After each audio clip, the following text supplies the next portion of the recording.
السلام علیکم ویورز، آج ہم بات کر رہے ہیں مغل بادشاہ بابر کی بہادری پر۔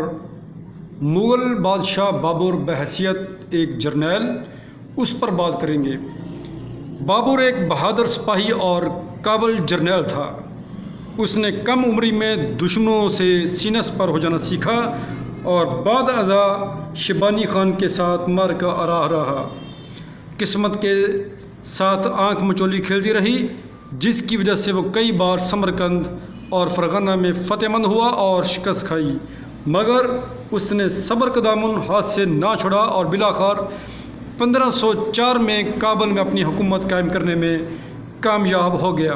اس کے بعد اس نے 1526 میں پانی پت کی پہلی لڑائی میں ابراہیم لودھی کو، 1527 میں جنگ کنواہا میں رانا سانگا کو، 1528 میں چندیری کے راجہ میدنی راؤ کو اور 1529 میں گھاگرا کے مقام پر افغانوں کو شکست دی۔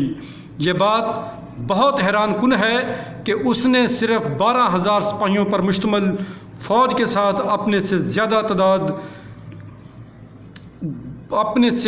تعداد والے لشکروں کو شکست دی۔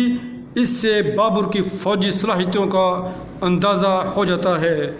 جنگ کے دوران وہ بلند حوصلگی کا مظاہرہ کرتے ہوئے اور صورتحال کے مطابق جنگی حکمت عملی وضع کرتا رہا۔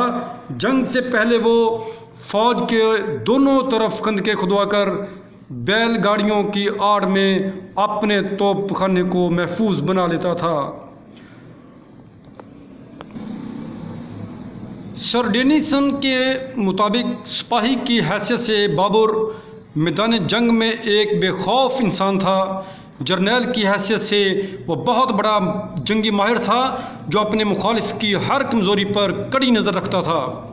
ایشیا میں وہ سب سے پہلا فوجی سپہ سالار تھا جس نے توپ خانے کی اہمیت کو سمجھا۔ اسی طرح ڈاکٹر تریپاٹھی نے اس بات کو تسلیم کیا کہ بابر ایک بہترین شمشیر زن تھا، عمدہ تیر انداز اور زبردست شاہ سوار تھا۔ وہ شکستوں سے کبھی دل برداشتہ نہ ہوا اور نہ ہی زندگی کی سختیوں سے پہلو بچایا۔